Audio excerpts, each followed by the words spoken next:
Hola, bienvenidos a mi canal, yo soy Stuart. El día de hoy les traigo una gran entrevista con un gran amigo, un conocido de la gestión del riesgo de desastres. Espero les guste. Suscríbete y déjame un comentario si tienes alguna pregunta. Nos vemos después.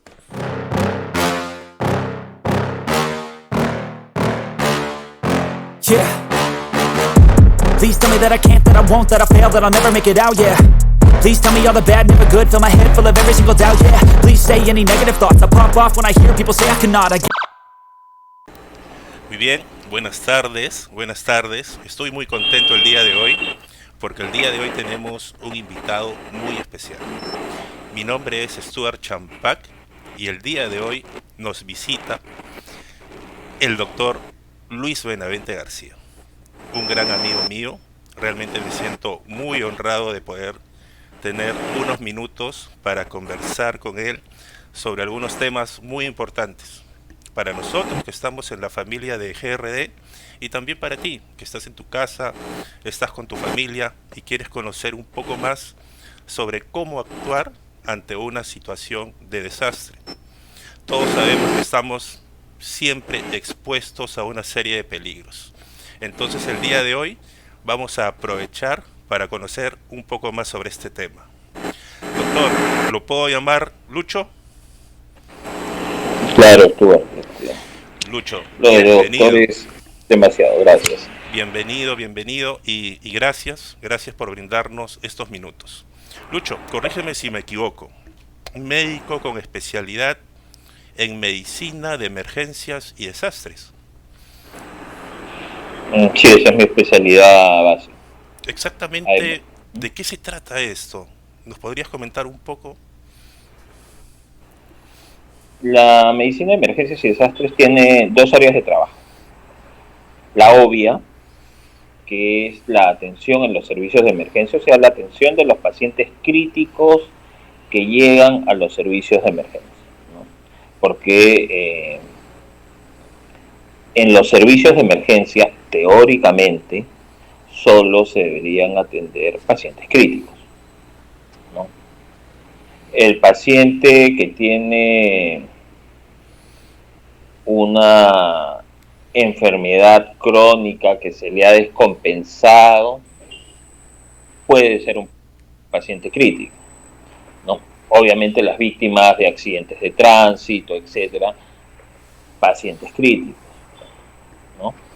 No todos, pero a quien le corresponde definir si lo es o no es obviamente al médico de emergencia.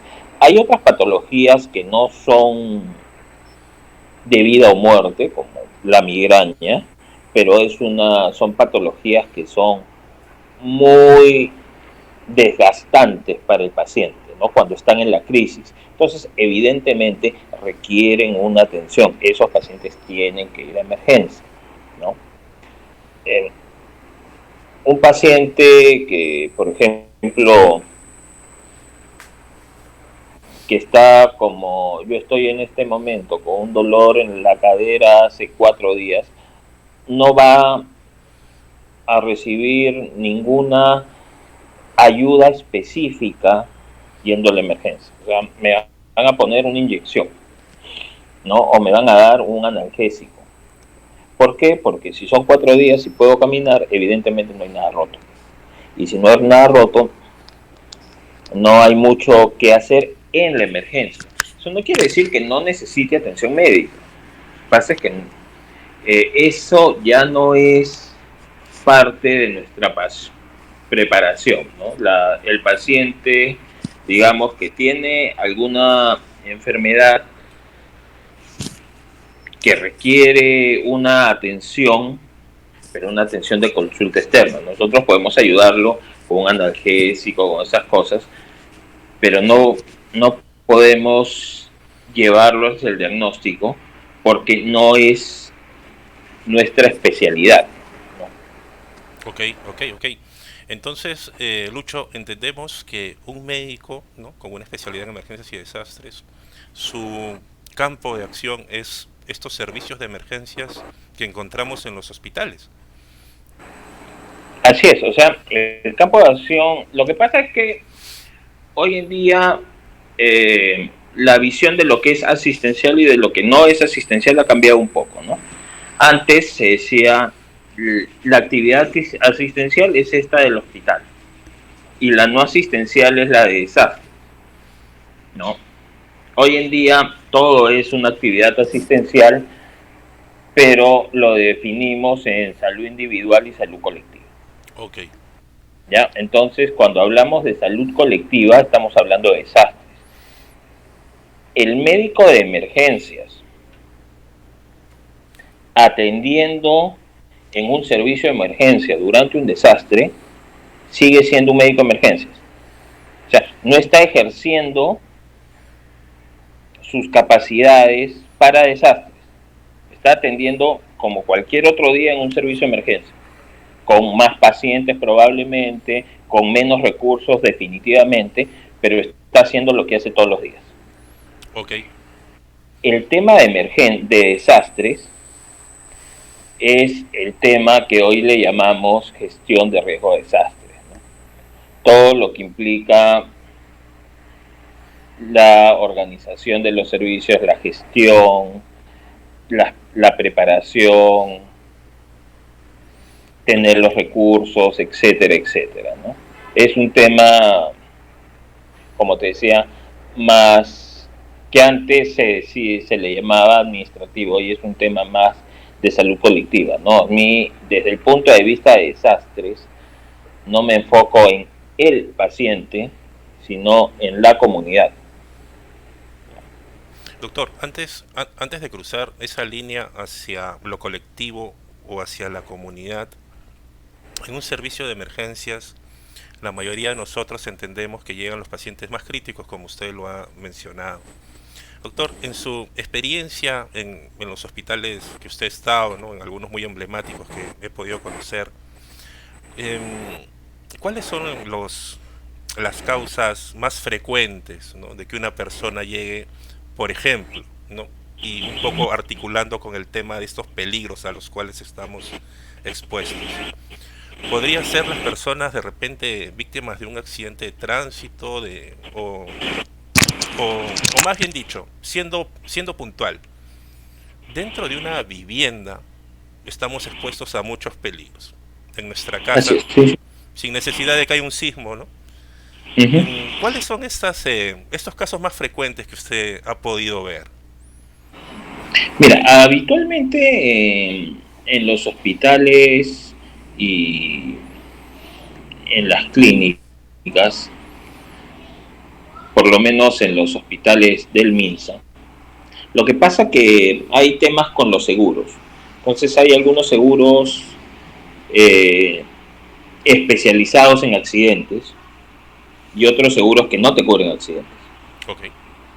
¿No? Entonces, hay algunos sitios que no atienden accidentes, no porque no puedan o porque no sepan, sino porque trabajan con un seguro que no te cubre los accidentes. Para el accidente tienes que irte a otro sitio, ¿no? A veces, la mayoría de empresas acá en el Perú, para los accidentes, las víctimas terminan en clínicas, ¿no? Porque toman seguros de clínica, ¿no? Pero en general, si fuéramos a causas globales, evidentemente los problemas que llamamos de causa externa, o sea, los problemas que son accidentes, violencia, son más que los problemas médico-quirúrgicos, digamos, propios, ¿no? Del ser humano.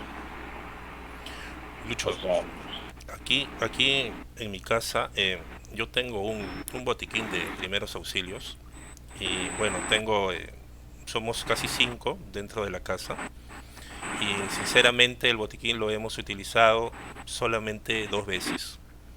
Una porque nos saltó aceite, bueno, estaba cocinando, y otra fue una caída en la escalera pero muy leve. ¿Estos casos son muy frecuentes que lleguen a ser atendidos en un hospital? sí, lo que pasa es que ahí de nuevo hay mucha especialización. Normalmente, y tal vez normalmente no sea la mejor palabra, pero la mayoría de los accidentes con agua caliente, con aceite, involucran niños. ¿Ya? Entonces, muchos de esos pacientes terminan en las emergencias pediátricas, ¿no? Más que los adultos. Los adultos normalmente tienen pequeñas quemaduras. Eso evidentemente por la posición frente al producto que les va a caer, ¿no? O sea, si se me cae la sartén,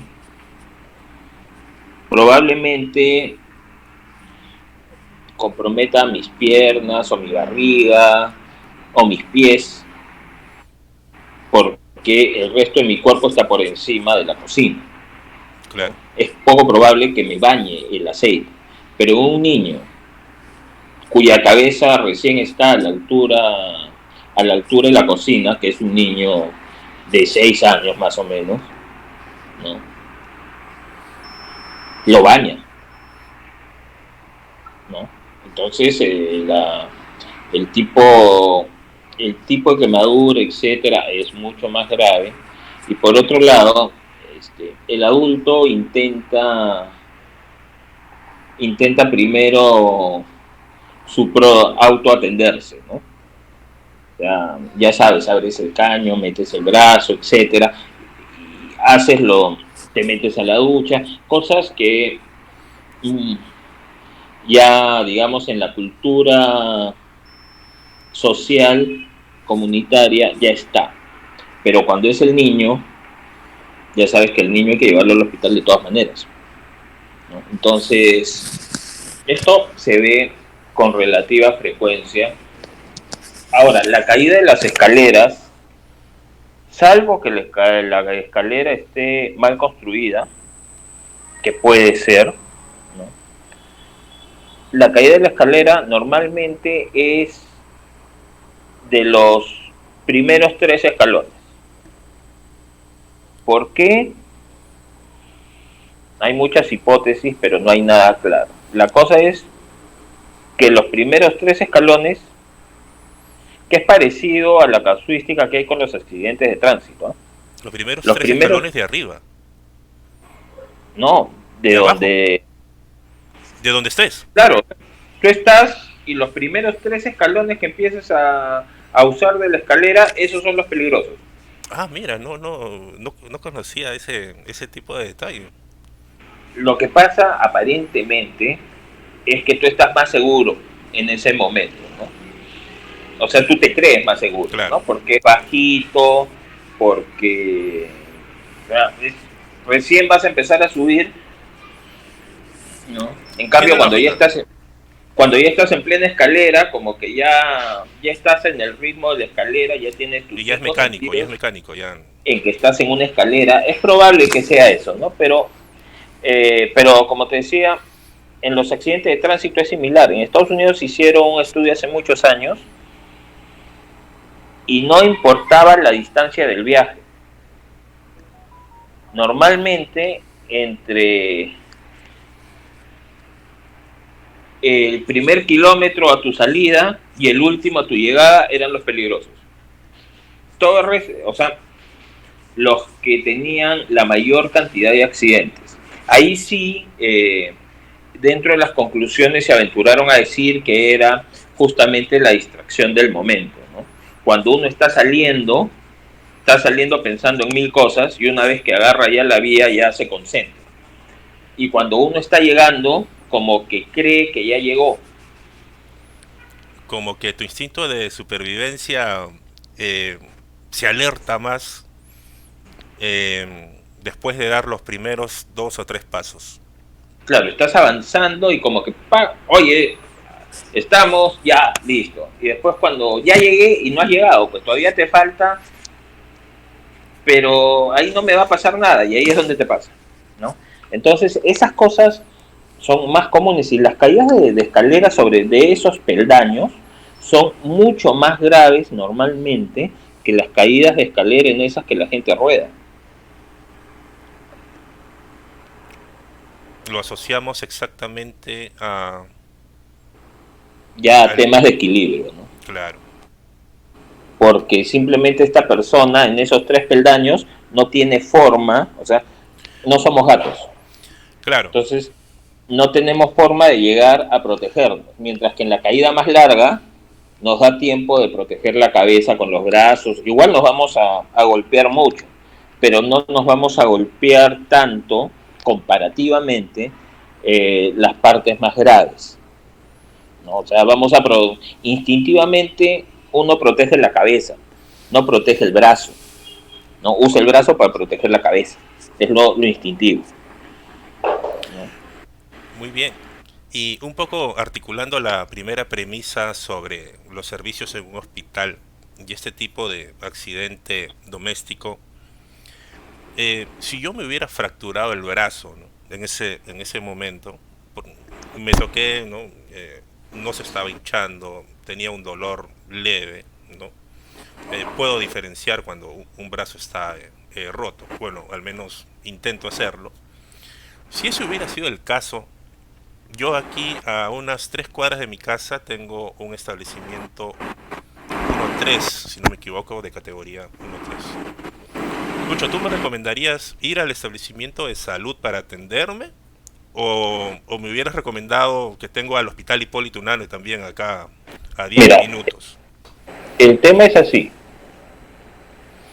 si no hay ninguna deformidad evidente en tus huesos, dolor va a haber, ¿no? Pero si no hay ninguna deformidad evidente en tus huesos,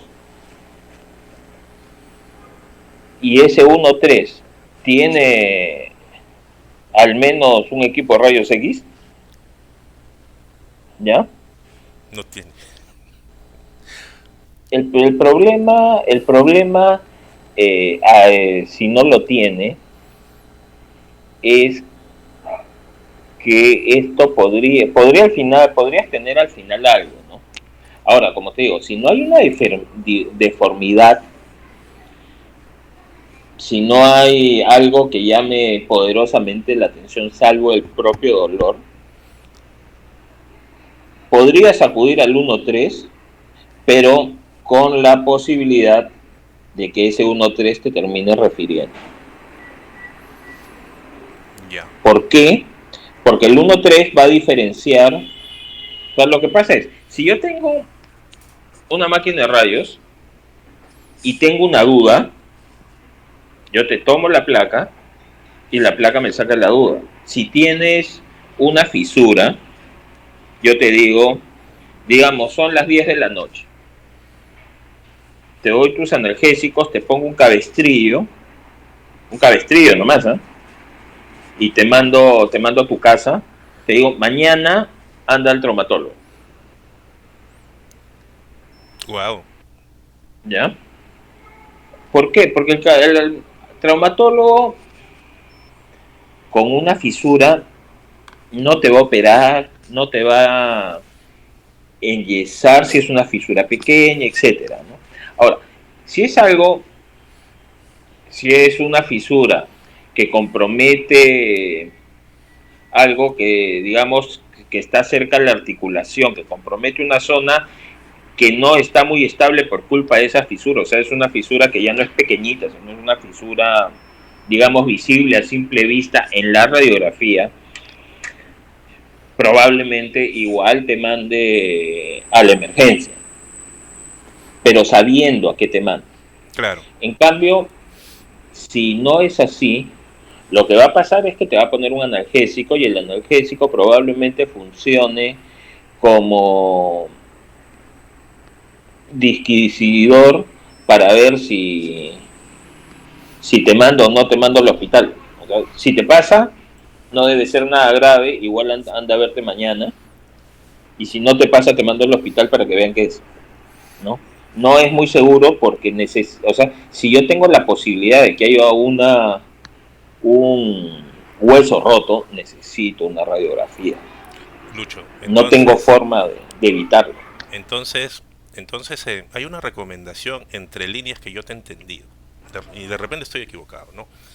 Pero lo ideal sería que los pobladores de la urbanización en donde yo estoy conozcamos qué servicios de salud realmente tienen estos equipos de radiografías antes de nosotros ir, ¿no? Porque yo no puedo ir, movilizarme a ese centro de salud y darme con la sorpresa de que no tiene, ya hubiera ahorrado tiempo y de repente haberme ido Si hubiera sido directo, claro. a otro lado.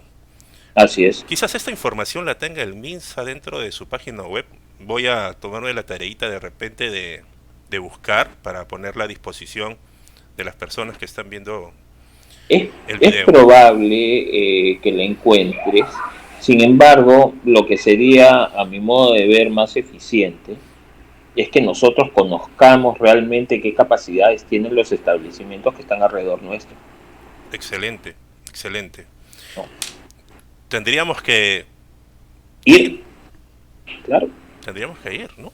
Ahí, mira, hoy en día, antes era, digamos, más complicado porque solo ciertas comunidades se organizaban, pero hoy en día todas las comunidades se organizan, ¿no? No hay comunidad dentro de ningún distrito que no tenga una organización, no tenga junta vecinal. ¿Por qué? Porque al mismo distrito hoy en día se le exige que si no han formado juntas vecinales de forma espontánea, genere a las juntas vecinales. Y la junta vecinal tiene contacto con el establecimiento de salud. O sea, tampoco es necesario que Stuart vaya a ver, Ya pero existe sí, esto, Lucho. Ya existe esta organización en la comunidad. claro, ¿no? Entonces, lo lógico sería que el presidente de la junta vecinal que está en ejercicio hoy día sepa y tenga una forma de socializar a todos los que pertenecen a esa área. Oye, nuestro establecimiento de salud de primer nivel trabaja solo de 7 de la mañana a 7 de la noche. Por ejemplo, de repente no trabaja 24 horas, no trabaja domingos. Entonces, eso también tenemos que saberlo, porque aunque fuera algo que nos lo puede solucionar, si no está de turno, pues como si no existiera. Entonces tenemos que saber qué horarios atiende, qué capacidad real tiene, Claro. ¿no?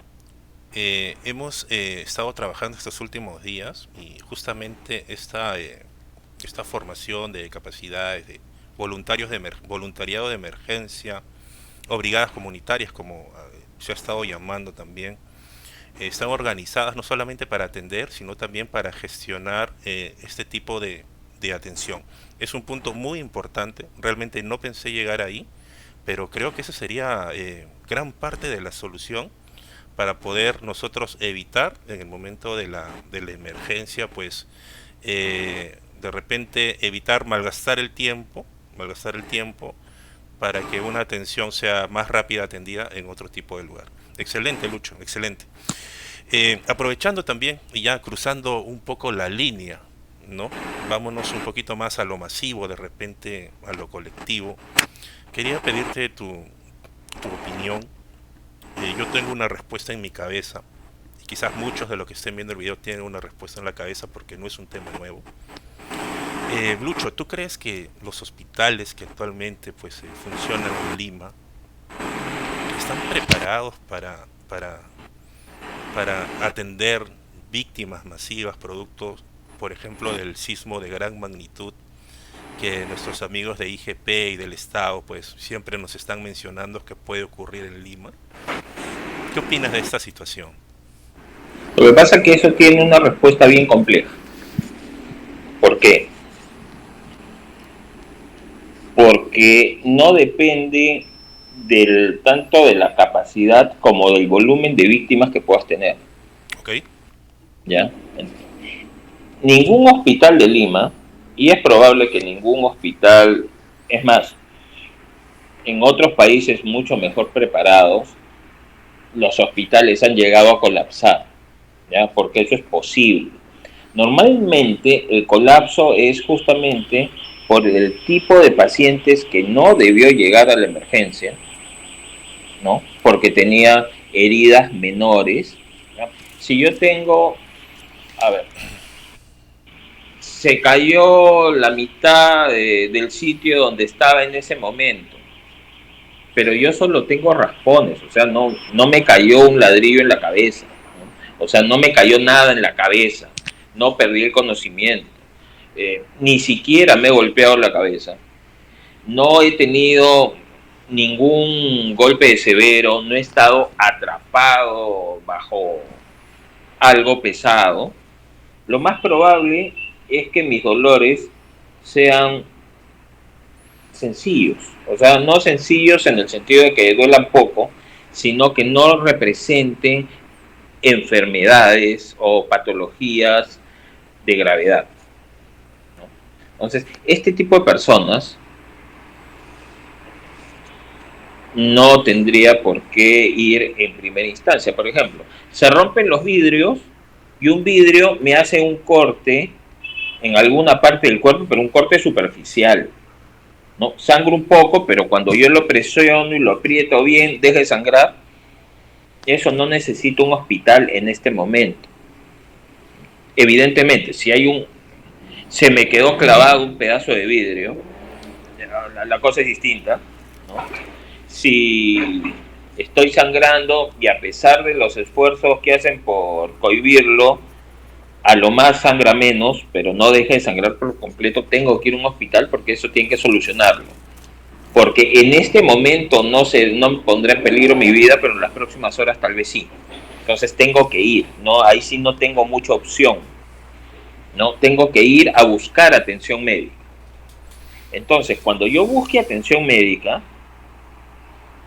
tengo nuevamente que tener más o menos claro dónde podría buscarla. Como te digo, si es un tema de que un vidrio me cortó algo, quiere decir que me lo pueden suturar. Puedo ir a un 1.3 y en el 1.3 estaría en capacidad de suturarlo. No va a venir un cirujano plástico, no va a quedar bonito y varios no, pero tampoco me voy a desangrar, ¿no? De repente voy a necesitar después algún arreglo, pero la solución la voy a tener, ¿no? Podríamos decir de que el hospital en ese momento se va a encargar solamente de atender las situaciones más críticas o aquellas que hagan la diferencia entre la vida o la muerte. En esa Todo situación aquel, extrema del sismo, me claro, refiero, ¿no? claro, todo aquel paciente de gravedad extrema debería ser el único que llegue al establecimiento hospital. Ok. O sea, el que de verdad, si no lo atienden, se muere, ese debería llegar. Y aún así, como ha pasado con el COVID, hay gente que no va a sobrevivir, ¿no? ¿A qué le atribuyes eso, Lucho? De repente una mala información, de repente nos falta mejorar, comunicarnos hospital población, no sé, estado población, porque yo te aseguro, y de repente muchos piensan igual que yo, que el hospital se va a abarrotar de gente que esté relativamente leve. ¿Cómo podríamos evitar llegar a ese punto, ¿no? Es que eso es educación. Eso, lamentablemente, y yo sé que suena feo, pero es educación. No es capacitación, no es comunicación, es educación. Ahí podemos poner el ejemplo. El ejemplo claro para estas cosas es Japón, ¿no? Japón, la gente espera, o sea, la gente que no necesita acercarse al hospital espera la atención. ¿Por qué? Porque tienen claro que va a llegar la brigada buscando víctimas para atender, ¿no? Y que ellos también van a esperar. Entonces no tienen esa necesidad metida en la cabeza de ir corriendo a ser atendidos, ¿no? Mientras que nosotros sea, nosotros, no solo como Perú, algo que todo el mundo sabe es que cuando en México el Benito Juárez se cayó, o sea, lamentablemente en el terremoto el hospital queda gravemente afectado y en la réplica el hospital se cae, ¿no? La gente seguía yendo a buscar atención al hospital. Y eso nos pasó a nosotros también en Pisco. Cuando nuestras brigadas llegan a Pisco, el hospital de Pisco estaba caído. Y había gente en el hospital de Pisco esperando atención, ¿no? Entonces, evidentemente había gente grave y había gente no grave, ¿no? Esperando la atención. ¿Pero por qué? Porque en nuestro inconsciente colectivo está el tema de ir al hospital, ¿no? Y eso es lo que tenemos que cambiar. Y eso no se cambia con un spot a la semana en algún medio o en algún medio escrito, radial, televisivo. Eso se cambia con eso, más educación en el colegio, más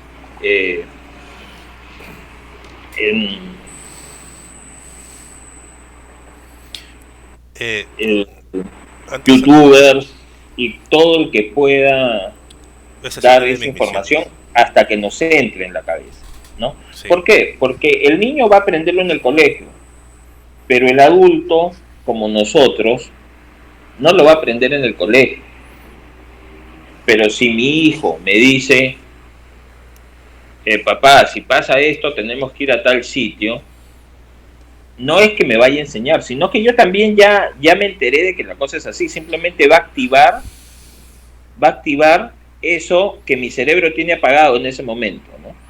Y voy a pensarlo 2 veces. Y cuando lo piense 2 veces, voy a optar por lo que me han dicho que se hace. ¿Qué me han dicho que se hace? Ir al establecimiento más cercano por esta lesión. Entonces voy a esperar atención si es que el caso lo amerita y si es que obviamente hay una organización comunal que me asegure que va a llegar una atención, ¿no? Porque tampoco puedo decir, oye, mira cómo los japoneses se sientan a esperar su atención, hay que hacer lo mismo si no estamos 100% seguros de que alguien va a llegar. Okay. Entonces, todo tiene que ir de la mano. O sea, no es solo falta de comunicación, es falta de educación, falta de capacitación, falta de seguridad en la respuesta del Estado, falta de seguridad en la respuesta comunitaria.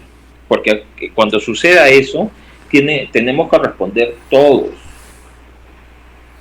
No puede, es un poco lo que sucedió en las primeras semanas de COVID, cuando tuvimos el confinamiento, durante las primeras semanas,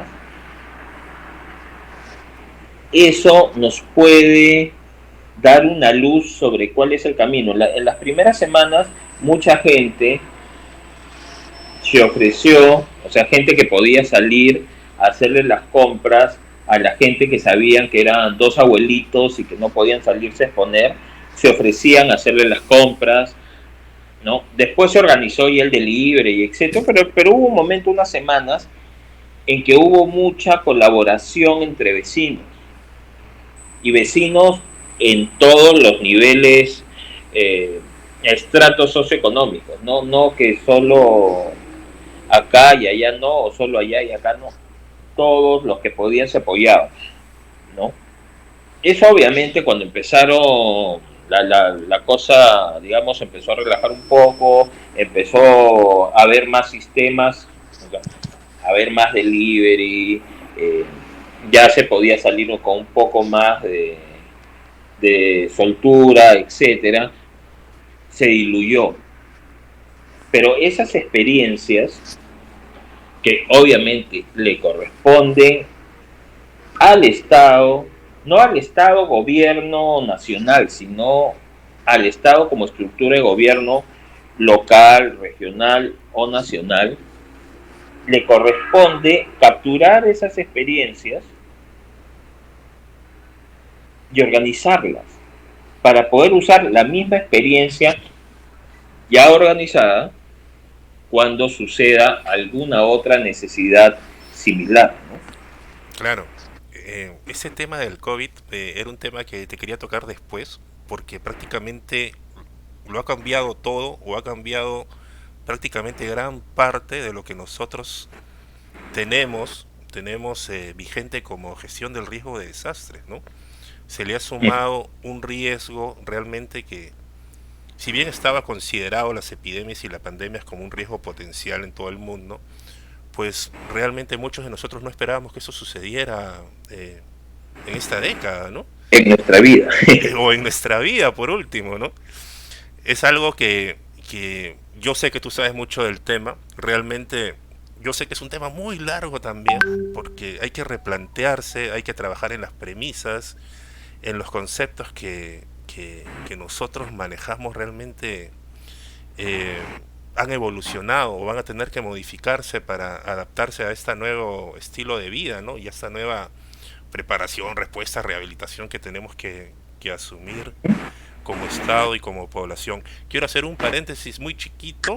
El doctor Benavente hizo mención hace un momento a un episodio que tuvimos aquí en Perú, a un sismo del año 2007 que ocurrió en una región limítrofe con Lima, en Ica.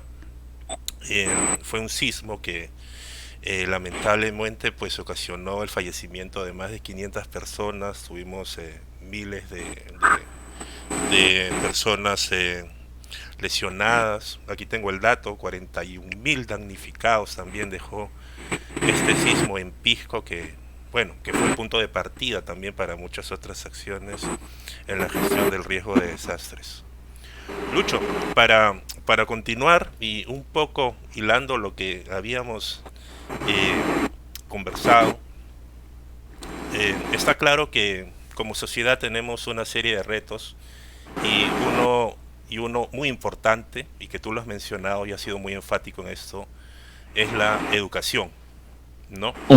Entiendo yo una educación orientada, no sé si a la gestión del riesgo de desastres, quizás más a la defensa civil, no sé, es algo que me gustaría preguntarte. ¿Por dónde iniciarías tú? Ya que has mencionado que la mayoría que estamos adultos, pues, como parte del trabajo, de la universidad, ¿no? Pero, ¿tú crees que podríamos empezar a una edad mucho más temprana trabajando en esto? Mira, lo que tiene que ver con la educación tiene que venir literalmente de casa. O sea, tenemos que empezar con el chiquito más chiquito. ¿Cómo empezamos? Empezamos con el autocuidado. Hace mucho tiempo hubo un spot que tú te debes acordar muy bien, porque era más de tu época que de la mía. Yo sé cuidar mi cuerpo. Ah, claro, es una canción con una coreografía. Claro, que era justamente para que los niños pudieran reaccionar ante la posibilidad de estar siendo tocados de alguna manera por gente con malas intenciones, ¿no? O sea, que pudiera por lo menos avisar rápidamente, ¿no? Que entendiera que su cuerpo es suyo y que la gente no tiene por qué romper cierta distancia. Bajo el mismo esquema, o sea, no bajo, o sea, bajo la misma idea de autoprotección, es que debemos enseñarle todo a los niños. A los niños les enseñamos que no deben meter cositas en los enchufes de la corriente, ¿no? A ningún niño nos sentamos con el niño y le decimos, mira, la electricidad se produce con la bobina, no, simplemente le enseñamos, oye, acá nada, cuando es un poco más grande y nos entiende, acá nada, porque ahí ves que el enchufe, escuchas que cada vez que enchufo suena kick, ya eso te va a quemar la mano. Entonces el niño entiende, ya ni a palo, ¿no? Claro. El niño no desenchufa, no enchufa, el niño no se acerca. Obviamente no podemos llevar al niño a adulto con un no, porque en el camino simplemente va a decir ¿y por qué no? Pero ese es el camino final, es el de la autoprotección. ¿Por qué tengo que tener ordenado mi cuarto? No solo porque desordenado se ve feo, porque cuando está desordenado está sucio. Si está desordenado y está sucio, puedes tener arañas. Las arañas te pican y los niños entienden, ¿no? Del mismo modo, ¿por qué no puedo dejar las cosas tiradas en los corredores? Porque si tengo que salir, me voy a tropezar con todo, y no yo, tú, él. ¿Por qué tengo que guardar esto? Por este motivo, pero le vamos enseñando poco a poco. Como han aprendido a bañarse, a lavarse los dientes, a esperar que tú los recojas del colegio y no salirse. En mi época, al tercer grado, yo salía del colegio y me iba caminando a mi casa, y mi casa quedaba comparativamente lejísimos de mi colegio. Mi casa quedaba como a 20 cuadras del colegio, eran lejísimos, ¿no? Para mí, eran lejísimos. En las vacaciones jamás veía mi colegio de tan lejos que era, según yo, ¿no? Y me iba caminando. Hoy en día no le vas a pedir a ningún niño o niña que salga caminando a los desde tercer grado, porque algo le puede pasar. No solo, sino accidentes de tránsito, todos los peligros, ¿no? Entonces, esto tiene que irse enseñando. Y obviamente en el colegio también hacen lo propio. En los nidos les enseñan a ciertas cosas sobre terremotos, etcétera, pero nosotros en la casa tenemos que estar en la capacidad no solo de responder ante las preguntas que nos van a hacer por lo que han aprendido en clase, sino de demostrar lo que estamos haciendo en ese campo. Porque si al niño en el colegio le enseñan que existe una mochila de emergencia, y cuando llega a la casa y te dice, papá, ¿y nosotros tenemos mochila de emergencia? No. O te dice, papá, mi profesor quiere que lleve mañana la mochila de emergencia, y tú sales corriendo a comprar algo que diga mochila de emergencia para llevar, el niño entiende que no es tan importante. Que eso no es importante, justamente. Claro, ¿no? Y realmente, y disculpa que te corte, Lucho, pero mira, mi hijo ya está en cuarto de secundaria, y yo me he tomado el tiempo de preguntarle si en alguno de estos años que ha estado en primaria y secundaria, alguien en el colegio les ha tocado el tema, por ejemplo, de primeros auxilios, o de, por ejemplo, la mochila de emergencia y estos sistemas de comunicación alternos, y me ha dicho que no.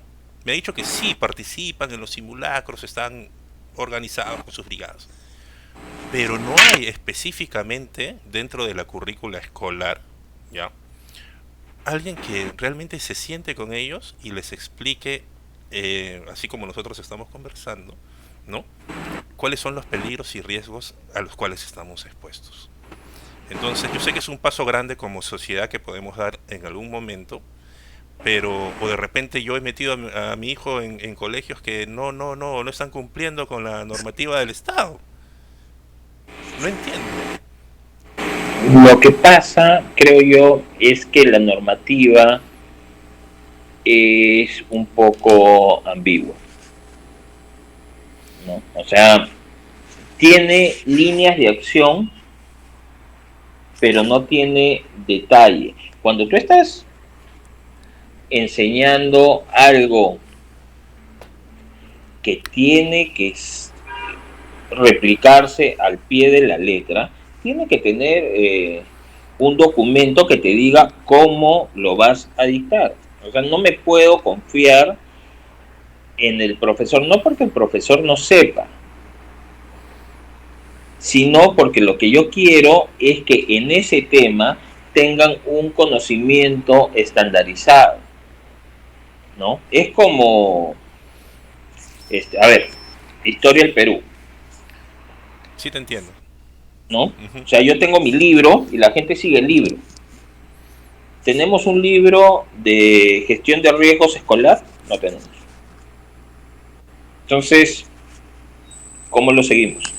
He visto Los que uno, más saben. he visto uno y lo he leído. Tipo historieta, está muy bien hecho, pero lo que sí no sé es cómo se implementa. Sí, eso sí, sí he visto. He tratado de ahondar un Claro, poco en pues el tenemos tema. la guía de profesor, no sé, no sabría si tenemos guía de profesor, Ah, bueno, ese ya sí, no. ¿no?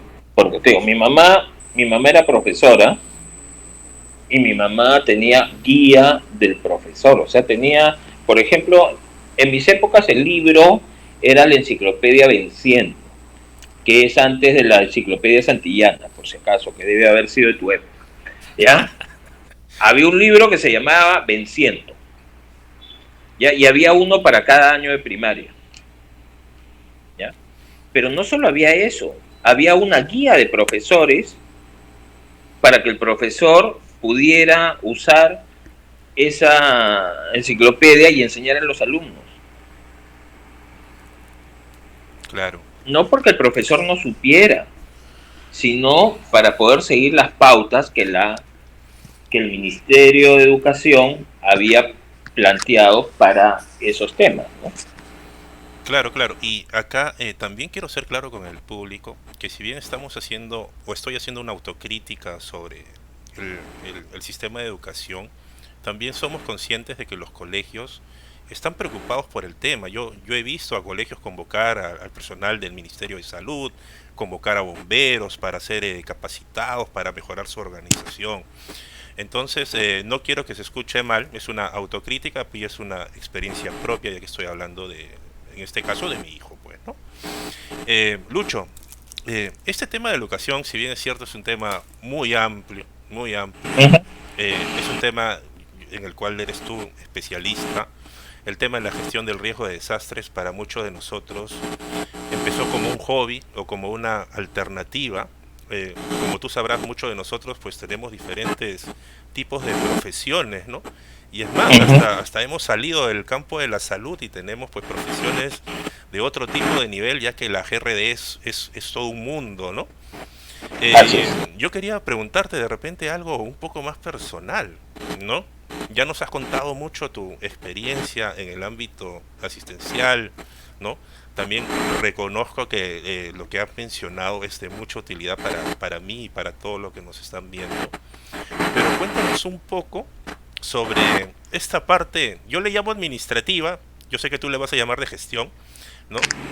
Este campo que se abre con esta política, con esta ley, con este sistema de gestión del riesgo de desastres que ahora tenemos en el país, ¿no? Que ahora prácticamente es lo que engloba todo el accionar. ¿Cómo ha sido tu experiencia ahí en este campo? Mira, una persona a quien estimo mucho que ha fallecido hace poco tiempo atrás, eh, Yo también lo estimo mucho. que lo conoces, no, no, no, no voy a mencionar su nombre simplemente porque no sé si su familia le gustaría o no que lo mencione, me dijo una vez, en la emergencia tú vas a salvar a uno por vez. En los desastres, como lo llamábamos en esa época, vas a salvar a miles por vez. Así que toma tu decisión. Eso me dijo, ¿no? Y evidentemente tomé la decisión que era económicamente menos rentable definitivamente, que era hacer gestión de riesgo de desastres. ¿En serio es menos rentable ser un Por supuesto, técnico o profesional en un tema por relativamente supuesto, nuevo? por supuesto, porque en general no es un tema que la gente abrace con facilidad. Entonces, y además, evidentemente, consume más tiempo. Lucho, he visto mucha gente entrar y salir, ¿ah? Hay gente que no ha aguantado el ritmo de la GRD y se ha salido y ha vuelto a hacer otro tipo de trabajo. Es que, es que realmente, o sea, hay que ser sinceros, todos tenemos que comer, ¿verdad? A veces la gente mira y cree que no, pero al final, y era lo que le decía hace muchos años,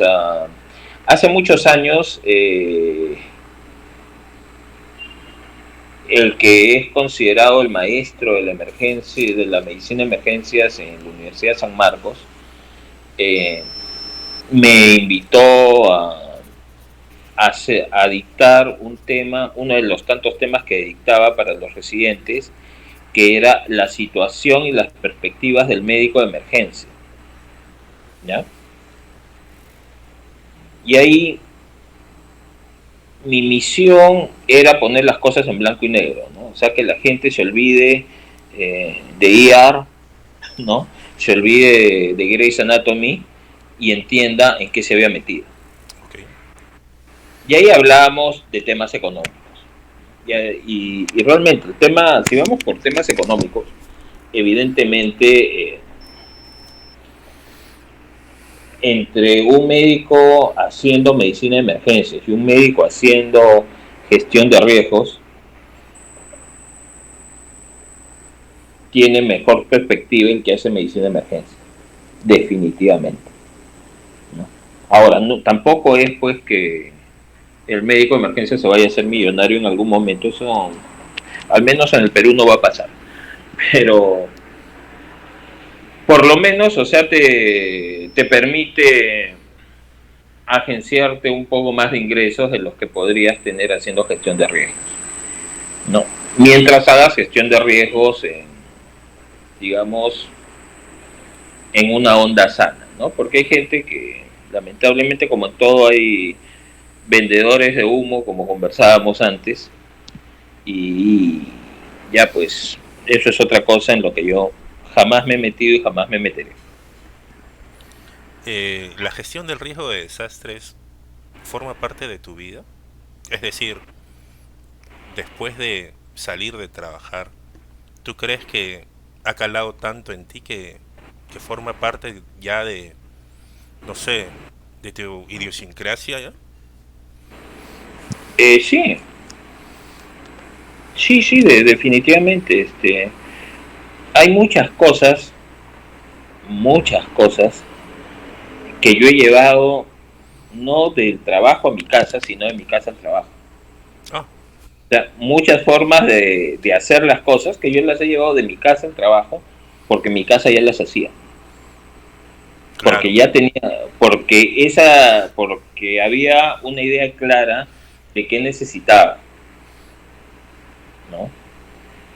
Entonces, Lucho, tú has formado parte de esta ex Oficina General de Defensa Nacional, ahora tiene otro nombre, pero has formado parte de esta oficina desde sus inicios, ¿no? Desde que se estaba formando.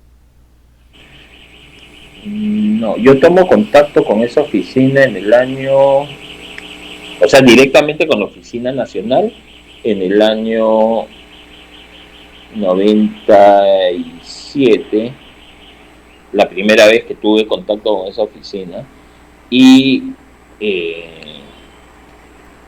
Pero ella estaba en sus inicios, ¿no? O ya existía mucho no, antes. la oficina como tal ya tenía varios años funcionando, pero digamos que yo entro a trabajar en esa oficina recién en forma oficial el 2001 o 2002 por ahí, porque yo cuando hice mi residencia también fui a esa oficina a rotar unos meses, ¿no?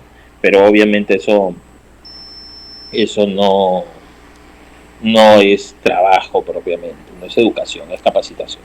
Lucho, pero mira, casi toda la normatividad que tenemos vigente de esta oficina es del año 2004, 2005 y 2006. Entonces tú has entrado mucho antes de que tuviéramos documentos normativos.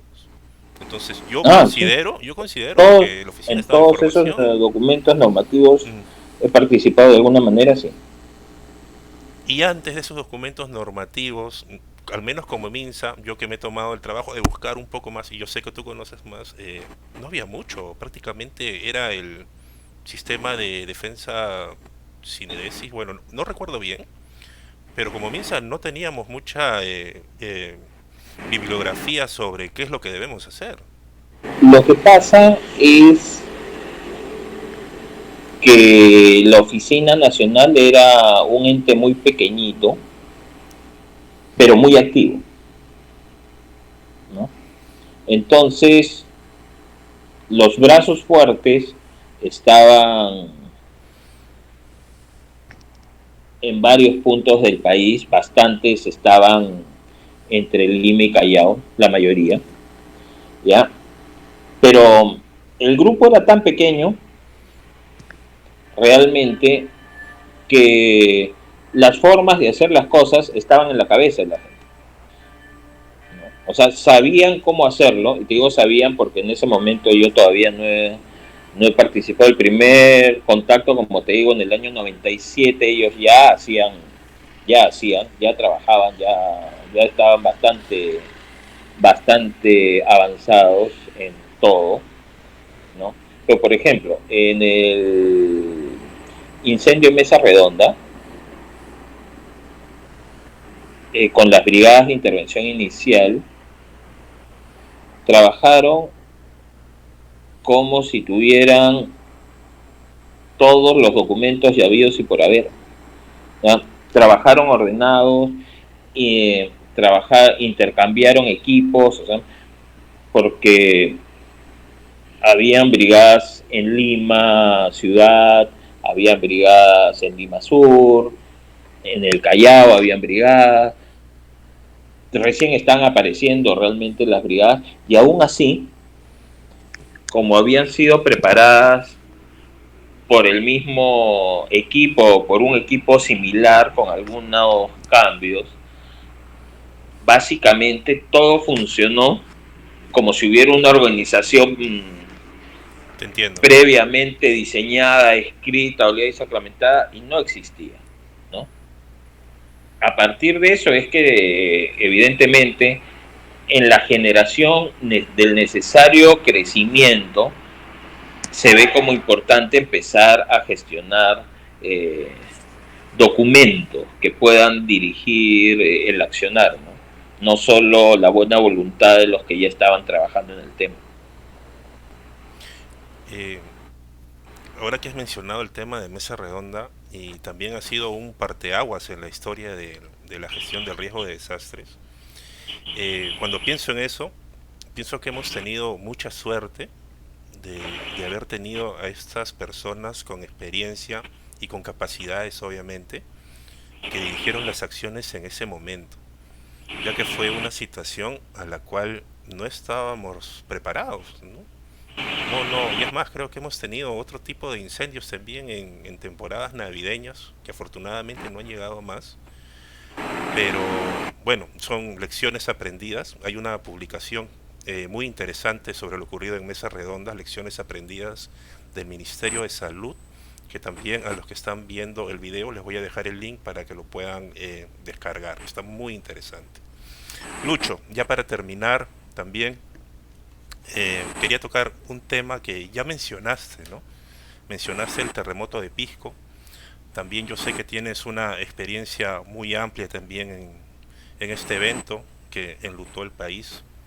Eh, a veces vemos las noticias, ¿no? Se conmemoran 5 años del terremoto, 10 años, 15 años, 20 años y todavía estamos en un proceso de reconstrucción o todavía vemos personas que realmente no han sido rehabilitados al 100%, ¿no?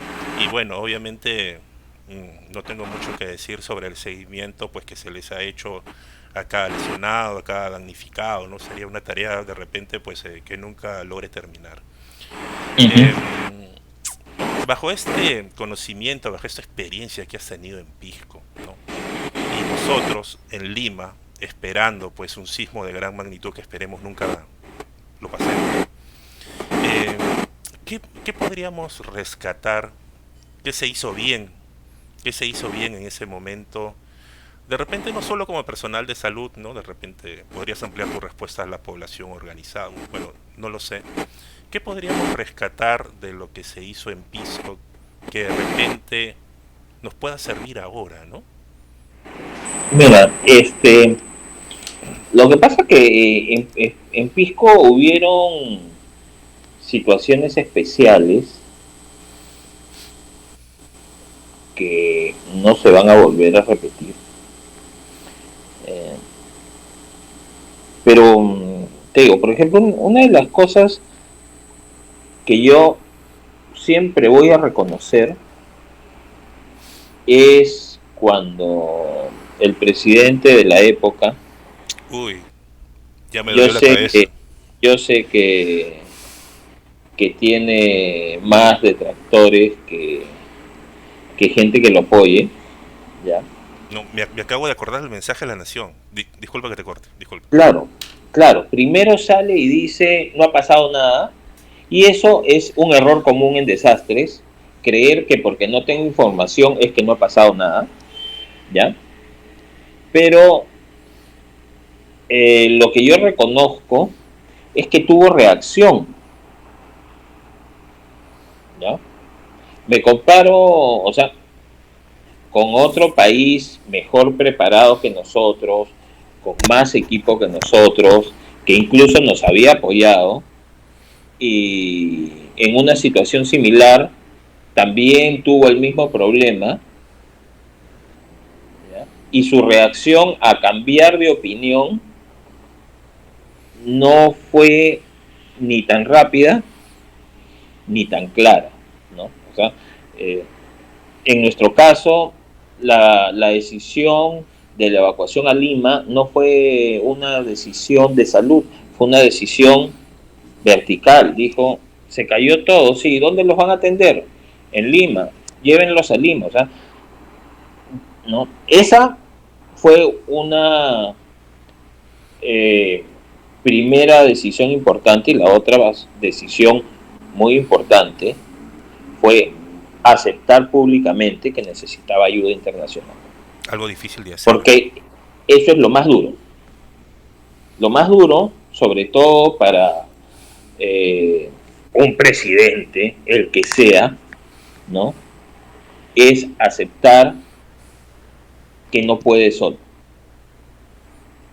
Claro. Y eso es, creo yo, de reconocer. Y te digo, son cosas que no van a volver a suceder. ¿Por qué? Porque si sucede en Lima, no tenemos otra Lima donde llevar a nuestros heridos. Si sucede en Lima, todo lo que esté alrededor de Lima va a estar caído. O sea, Lima no se cayó porque Lima en el 2007 tenía mucha construcción moderna, ¿no?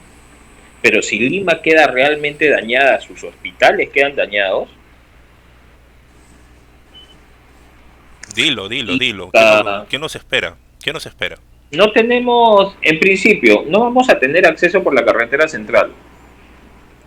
En principio, ¿no? Y por la costa no vamos a tener ningún establecimiento de salud ni medianamente cerca como para poder evacuar pacientes. Lucho, vamos a morir sin atención médica. Es que eso no es absolutamente necesario. O sea, no, no es que tenga que pasar. ¿Ok? Todo, todo depende, nuevamente, de la preparación que pueda tener la gente. O sea, si yo sigo, o sea, si yo entiendo para qué sirve mi mochila de emergencia, si yo entiendo, o sea, si mi junta vecinal tiene claro quiénes pueden ayudar, quiénes no pueden ayudar, a quién se puede ayudar, a quién hay que ir a buscar, vamos a poder salvar mucha gente. Ahora, la gente más grave, lamentablemente, va a requerir atención médica. Y ahí lo que vamos a necesitar y lo que necesitamos en Lima, y por lo menos hasta el día de hoy lo tenemos, es un aeropuerto que soporte. Y el aeropuerto que soporta es Las Palmas. Que soporte exactamente qué, Lucho, no te entiendo bien. Que soporte lo que sea que venga. Si viene un terremoto con maremoto, en Las Palmas no le va a pasar nada. Esa pista va a aguantar. Esa es una pista militar diseñada para aguantar una guerra, ¿no?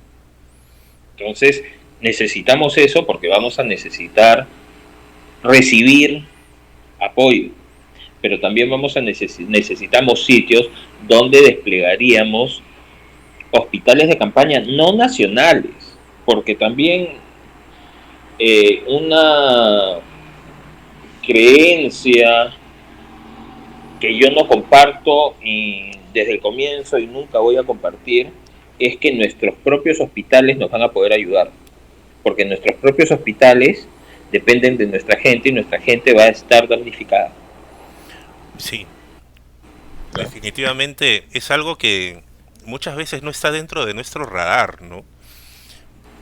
Porque el tema de que escuchamos muy comúnmente, ¿no? El hospital tiene área de expansión, tiene oferta móvil, puede contratar más personas. Es algo que de repente en el momento no se va a dar. Es que esa es la realidad. O sea, el hospital de campaña es un equipo que deberían tener todos los países del mundo, pero ¿para qué?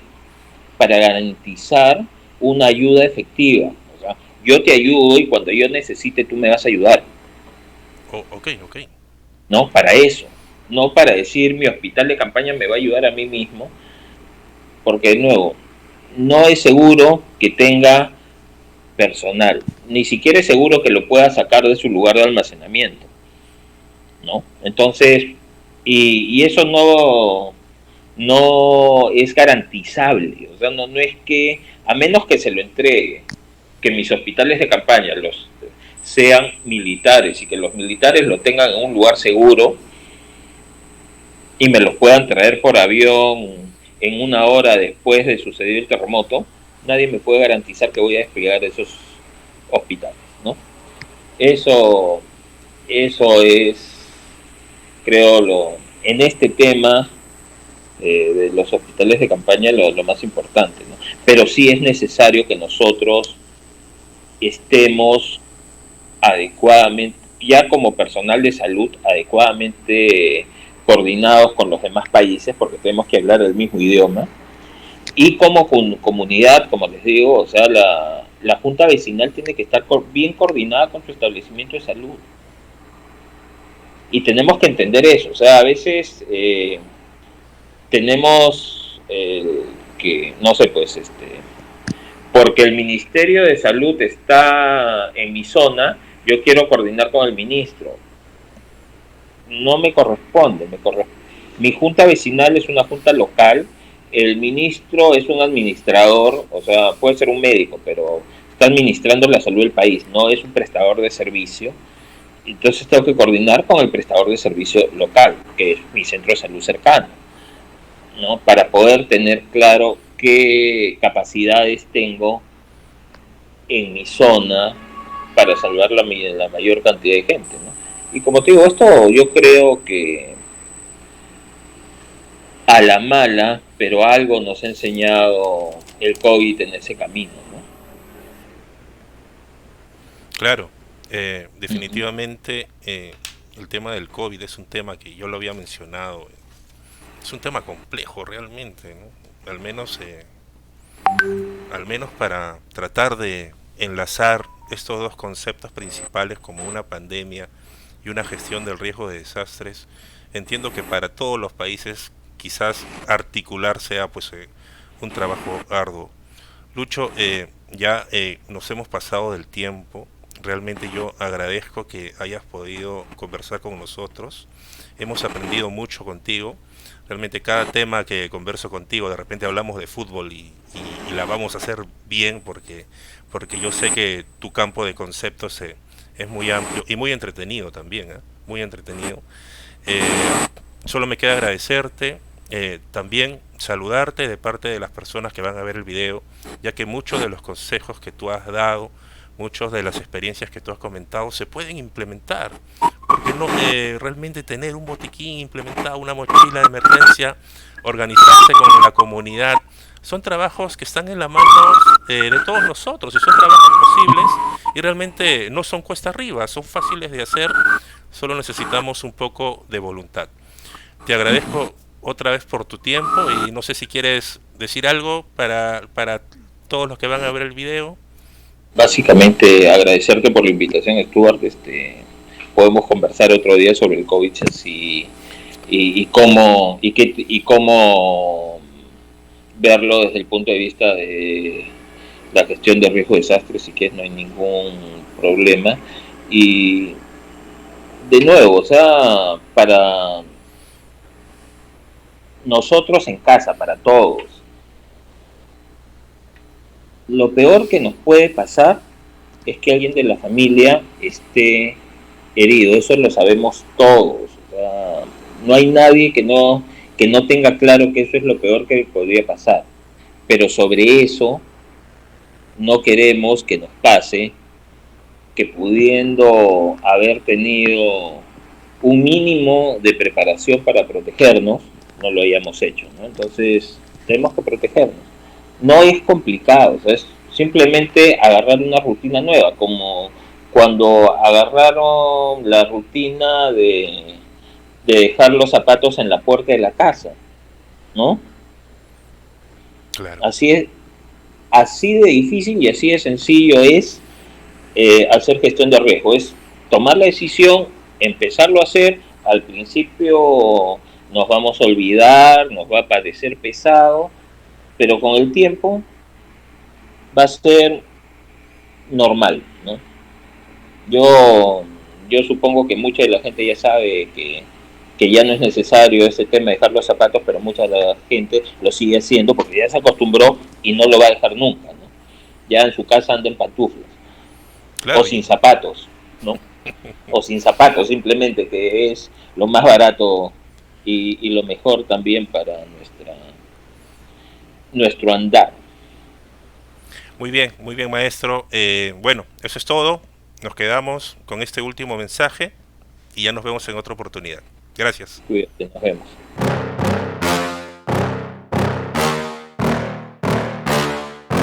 Yeah.